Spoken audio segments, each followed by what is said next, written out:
Alô, comunidade das redes sociais! Mais uma vez aqui para tratarmos de mais um tema. E o tema de hoje é Roberto Carlos e a indústria cultural.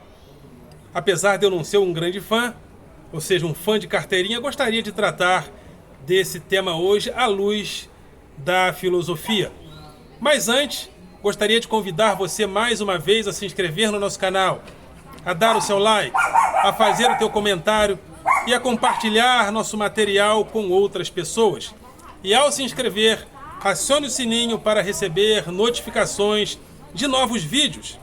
Compartilhe, dê like, participe, principalmente se você compreende o objetivo deste canal, que são dois: convidar a classe dos professores para que a gente possa participar cada vez mais do debate público. Professores, vamos para o debate público. Não estamos ainda na grande mídia, mas podemos usar essas ferramentas digitais para estarmos no debate. Então vamos para o debate público, reverberar na sociedade a nossa narrativa. E também o objetivo deste canal é combater e questionar o pensamento binário, o nós e eles fácil, onde as pessoas simplesmente arrumam inimizade nas redes sociais, inimizades políticas, sem refletirem de forma mais objetiva. Então, quem não concorda comigo é comunista, é fascista, mas entre o nós que pensamos assim e os eles que pensam assado, há várias camadas interpretativas. Então aqui estou em nome da filosofia para contribuir com a reflexão, com a análise e com a síntese filosófica. E também tem o meu grupo de Facebook, Filosofia com Eldon Rosa Masson, e também o meu blog através do endereço rosamasson.blogspot.com. Então vamos ao tema de hoje: Roberto Carlos e a indústria cultural. Eu não sou um grande fã, ou seja, um fã de carteirinha do rei Roberto Carlos, mas como ele fez 80 anos e foram feitas várias homenagens a ele, eu gostaria de prestar também uma homenagem da maneira como eu sei fazer melhor, que é através da reflexão filosófica. Porque a grande mídia fez uma homenagem justíssima a ele, foi a várias pessoas e todos disseram que gostam, todos disseram que são apaixonadas pelo rei Roberto Carlos. Mas por que isso? Por que essa adesão? Eu não vou dizer que ele é bom, que ele é ruim, não é esse o meu objetivo hoje. Mas ninguém pode chegar na grande mídia e dizer que não gosta de Roberto Carlos. Por quê? Porque se o cara é um artista, que se ele quer estar no métier, se ele quer estar numa Globo da Vida e em outros veículos, ele não pode simplesmente chegar e dizer não gosto do rei Roberto Carlos, porque Roberto Carlos é uma peça, ou seja, é um produto, a realidade é essa mesmo, é um produto do mercado do entretenimento e do gosto. Roberto Carlos é um produto da indústria cultural. E tem na Rede Globo, ou seja, a Rede Globo é uma das principais detentoras desta marca. Então você não pode estar numa empresa denigrindo aquela marca. Então não é fácil assim. Ou seja, o cara não pode chegar e dizer eu não gosto de Roberto Carlos. Eu posso fazer isso porque eu sou servidor público, eu sou um professor, eu sou um crítico, mas eu não preciso dizer que gosto porque eu não sou um artista, eu não preciso, guardadas as devidas proporções, porque até isso que eu estou falando aqui, um dia pode comprometer o meu futuro, porque talvez um dia eu tenha até que apagar esse vídeo aqui. Porque uma pessoa que queira estar no métier não pode simplesmente chegar e dizer eu não gosto de Roberto Carlos. A pessoa não tem esse direito. Então, por exemplo, teve um cara que colocou Roberto Carlos na justiça, dizendo que o Roberto Carlos se utilizou de músicas que são dele. E esse cara falou, eu sei que a minha carreira está sendo prejudicada por causa disso, porque eu estou falando, aqui está um pouco de calor, apesar de eu estar aqui fora, mas eu não posso falar mal, ou seja, eu sei que isso está prejudicando a minha carreira, mas a música é minha, eu não sei se é, não sei se não é, não sei até que ponto o cara está falando a verdade, mas uma pessoa não pode querer estar no métier e dizer que não gosta de Roberto Carlos, né? Ninguém que queira estar entre o métier pode falar isso. Mas eu, particularmente, não gosto, me sinto nesse direito, né? E espero um dia não pagar por isso, né? Mas vamos reconhecer que, apesar de eu não ser um fã de carteirinha de Roberto Carlos, vamos dizer que realmente o rei tem músicas extraordinárias. Preciso acabar logo com isso, preciso lembrar que eu existo. É uma canção lindíssima. Quando você se separou de mim, quase que a minha vida teve fim. Essa música realmente, né, da época lá dos idos da década de 60, 70, foi um sucesso e é realmente uma música que eu gosto muito. E detalhes, é quase uma unanimidade. Eu até enjoei de tanto que eu ouvi essa música, mas realmente Detalhes também é uma obra-prima. Mas Roberto Carlos não chega a ser aquele gênio como, por exemplo, Chico Buarque de Holanda. Para mim, Chico Buarque de Holanda sempre faz músicas extraordinárias. Caetano Veloso sempre faz músicas extraordinárias. Para mim, são dois ícones, gênios que parecem que nunca erram. Sempre quando fazem alguma coisa, fazem de maneira genial. Então, eu particularmente gosto muito de Chico Buarque, de Caetano Veloso. Belchior só fazia obras-primas. Roberto Carlos não. É aquele, eu penso que é aquele produto, né, da indústria cultural que de vez em quando faz coisas extraordinárias e de vez em quando embrulha e manda e faz algumas coisas para vender no mercado do entretenimento e do gosto, né? Então, Roberto Carlos é um produto da indústria cultural. Da indústria cultural. E o que é a indústria cultural? A indústria cultural é o seguinte: antigamente, e os povos nativos, quando eles produziram, ou quando um povo nativo produz a sua cultura, produz de forma espontânea, de acordo com a tradição de cada povo, com a tradição de cada grupo. Mas a partir do momento que a modernidade começou a criar a indústria, tudo na indústria passou a ser objeto de lucro, de produção, lucro e consumo. Então também a cultura, também a arte veio a ser um produto a ser vendido em um mercado. Que mercado é esse? O mercado do entretenimento e do gosto. Aliás, a escola de Frankfurt faz uma grande reflexão a respeito disso.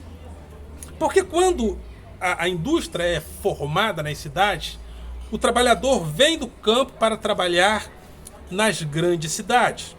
Ao chegar nas grandes cidades, começa a se criar uma sociedade, a sociedade de massa.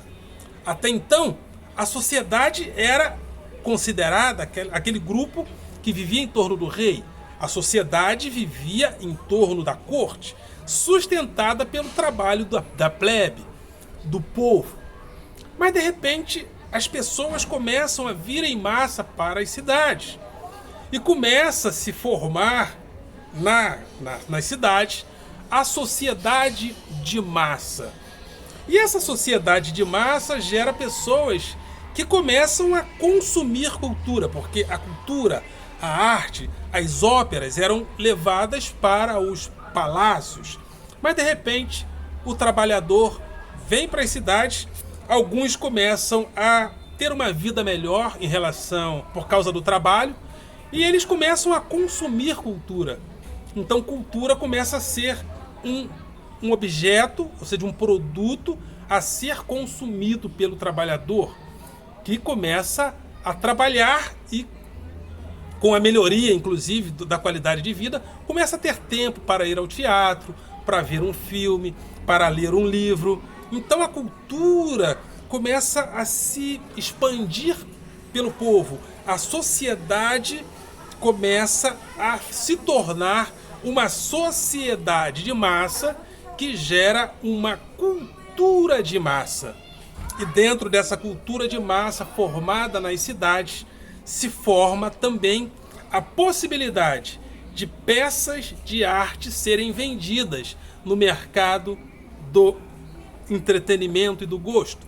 E quando nós falamos de personagens como Roberto Carlos, nós estamos falando exatamente de um produto da cultura a ser vendida, a ser negociada no mercado do entretenimento e do gosto. Parece, né, que é frio falar que uma pessoa é um produto, mas é a realidade, né? Nós, trabalhadores, por exemplo, quando nós vamos para os nossos locais de trabalho trabalhar, nós vendemos o nosso corpo, porque é o corpo que trabalha. Parece frio, mas é isso mesmo. Vendemos nosso tempo de trabalho através daquilo que temos de mais precioso para o trabalho, que é o nosso corpo.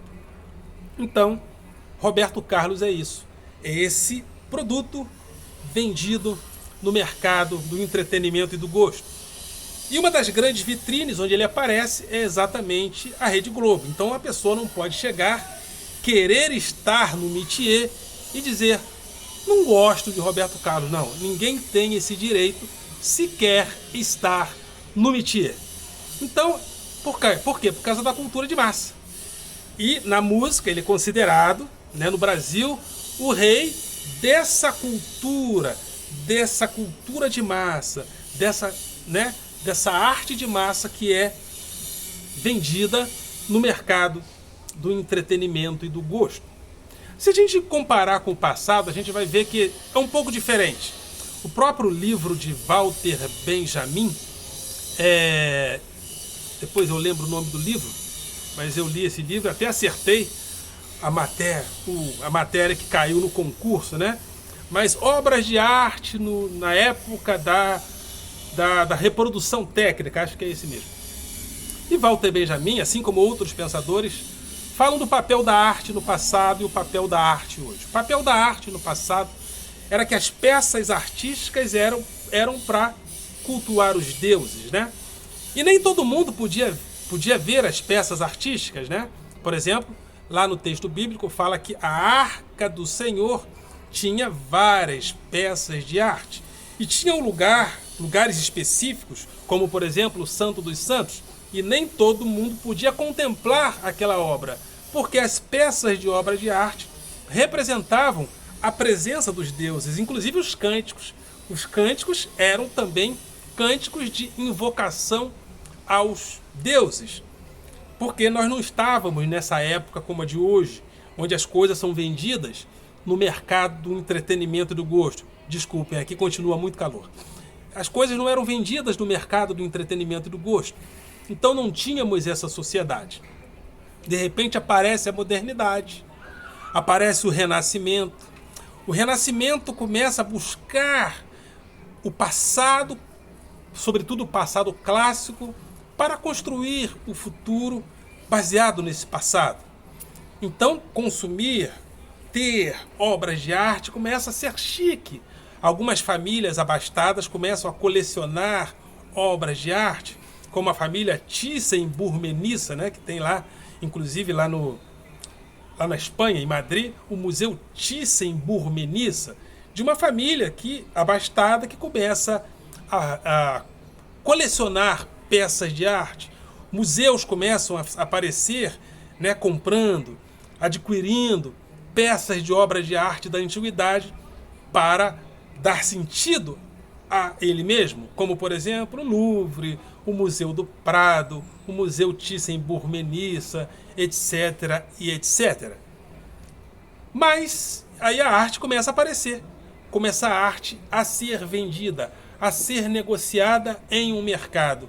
Ou seja, a arte agora já não é uma peça sagrada. Agora a arte, que não é mais uma peça sagrada, agora ela existe para ser contemplada. Agora ela existe para ser vista por uma grande multidão. Olha como as coisas mudaram. Por isso é que quando nós vemos um grande artista hoje, não é como no passado. Ele existe para ser visto. Na antiguidade, o que acontecia? Algumas peças de arte só poderiam ser vistas por uma elite de sacerdotes, uma elite de reis, porque eram peças de arte consideradas sagradas. Mas nós vivemos hoje em uma sociedade de mercado. E numa sociedade de mercado, todas as peças a serem vendidas neste mercado precisam ser mostradas. Então, quais são os artistas que fazem grande sucesso? Os artistas que aparecem, sobretudo, na grande mídia. Alguns aparecem também através do YouTube, como foi o caso de Justin Bieber e muitos outros. Mas a grande mídia ainda é inigualável. Uma aparição no Faustão, uma aparição na Conversa com Bial, essas coisas ainda são inigualáveis, né? Então, por isso, né, eu estou fazendo essa minha homenagem ao rei Roberto Carlos como um grande personagem, como um grande artista desse mercado do entretenimento e do gosto. Evidentemente que a minha homenagem não é de fã. E mesmo se eu fosse fã, eu não faria essa homenagem. A minha homenagem é a homenagem de um filósofo, de alguém que está pensando Roberto Carlos dentro dessa dinâmica do mercado do entretenimento e do gosto, onde muitos habitam, porque nesse mercado cada um tem que construir uma imagem. Por exemplo, eu já ouvi dizer, o Carlos Alberto de Nóbrega dizer, que Alexandre Frota, aquela figura que aparece como uma figura radical, não é nada daquilo, é uma pessoa muito doce, porque às vezes acontece isso. A imagem que a pessoa vende no mercado do entretenimento e do gosto é uma, mas o que a pessoa é na vida real é outra, né? Gretchen, Rita Cadillac, as rainhas do bumbum, elas são mulheres que na vida amorosa eram mulheres muito mais tradicionais que devassas, mas no mercado do entretenimento e do gosto elas aparecem como mulheres sensuais, rainhas do bumbum. Jesse Valadão, o machão, era importante ele manter aquela imagem do machão, porque era aquela imagem do machão que vendia no mercado do entretenimento e do gosto. Algumas figuras, por exemplo, o próprio rei Roberto Carlos é assim, como, por exemplo, o Tony Ramos, nunca se compromete, não fala nada que compromete, sempre ali, austero, sem se comprometer, sem dar opiniões políticas muito polêmicas, porque tem pessoas que são assim, são artistas que eu chamo carinhosamente de artistas plásticos, né? Mantendo sempre aquela plasticidade clássica, sem se desviar nem para a direita e nem para a esquerda, porque já que está dando certo assim, deixa eu ficar assim.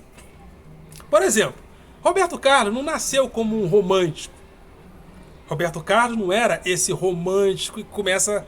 E esse personagem romântico do Roberto Carlos começa a ser construído, sobretudo ali na década de 80, a partir do início da década de 80. Até então, Roberto era começou lá com Iê, Iê, Iê, e era um personagem que fazia, inclusive, filmes radicais. Era o jovem rebelde, radical, cantava músicas até a década de 70. Quero que você me aqueça nesse inverno e que tudo mais... Vai pro inferno, meu Cadillac, Bibi, quero buzinar meu Cadillac. Eram músicas daquele jovem que aparecia como um jovem, não necessariamente um jovem rebelde, mas o cara que estava na balada. Então essa foi a imagem. Mas de repente passou a moda do iê, aquele tempo passou, então agora foi necessário construir-se uma outra imagem. Agora Roberto Carlos é o romântico. Não estou dizendo que na vida pessoal ele é ou deixa de ser romântico, isso não interessa para o que eu estou falando agora. O que eu estou falando é que, até um determinado momento, era importante ele aparecer de uma maneira. Depois ele precisou se reinventar para continuar vendendo, sendo uma peça artística vendável no mercado do entretenimento e do gosto. Né? Kelly Key, por exemplo, né? Era aquela menina que cantava músicas adolescentes, mas de repente... Se a pessoa não se reinventar, se a música não amadurecer com a pessoa, ela não decola. Imagine o Roberto agora com 80 anos, né? Meu cara, Bibi, tudo bem, de vez em quando canta, mas as músicas de sucesso dele a serem feitas hoje não podem ser dentro dessa marca. Então essa é a minha homenagem, é a homenagem da filosofia que eu, juntamente com a tradição filosófica, fazemos ao rei Roberto Carlos. Ok, galera? Vocês são do coração.